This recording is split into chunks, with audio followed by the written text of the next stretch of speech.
ones and tame ones flew into the air with a great clatter.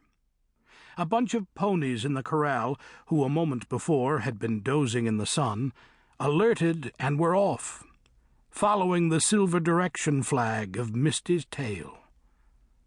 "My stars!" laughed Maureen. "That Misty's got the sharpest ears and the knowingest mind of any pony I ever did see. Look at her.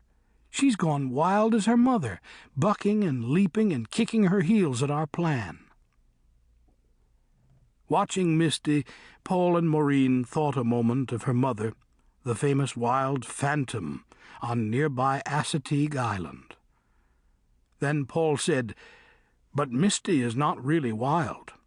In 2 minutes she'll be back, asking for those braids and ribbons." Maureen did quick little capers of her own, mimicking Misty. She stumbled over the pail, spilling out half of the water before she rescued it. "Look at her," she said, a little out of breath. "She's the same color as the flowers of the kink's bush, and she floats on the wind like they do." A note of anxiety showed in her voice as she went on. "You think the other ponies get jealous of Misty?" "Course not. They don't ever get jealous of a leader. Grandpa says it's the first time he's seen a mare colt to be the leader." They watched the older ponies trying to follow Misty's antics.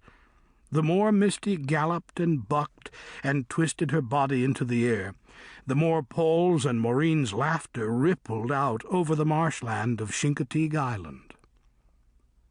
"The big ones are clumsy as woods cows beside our Misty," Maureen said. Now Paul threw his head back and let out a shrill whistle. It was as if he had roped Misty with his voice. She jammed to a halt. Her head and tail went up, then she wheeled and came flying in, the rest of the band stringing out behind her. Maureen and Paul ran for the gate. When the entire bunch was safely inside, they fastened it securely. Misty flew on past them to the entrance of her stall. There she settled down to earth like a bird after flight. She watched the other ponies go to a big open shed which they shared. Then she stood waiting at her manger, waiting for the little reward of corn and the pleasant scratchy feeling of the gunny sack. Maureen went back to work, this time on Misty's muddy hocks. "We got to hurry, Paul," she said, "before Grandpa gets back from Watsontown. I promised him I'd do Grandma's work today." Paul did not answer Maureen.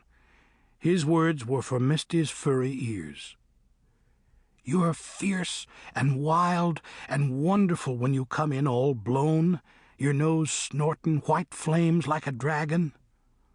I wonder if even man-o'-war could have been as exciting looking."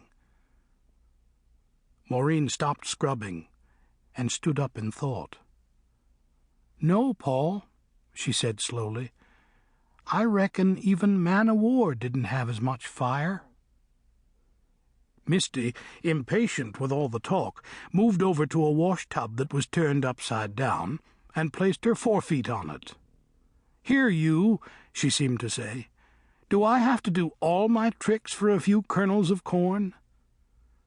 She lifted a 4 foot high, pawing the air. Paul caught it and shook it vigorously. "How do, Misty?" he said, bowing very gravely. "I failed to see you in church last Sunday. Hope you weren't ailing." Misty lipped Paul's straw-like hair to see if there was any taste to it. Finding none, she nudged his head out of the way and reached for the niblets of corn that he now produced from his pocket.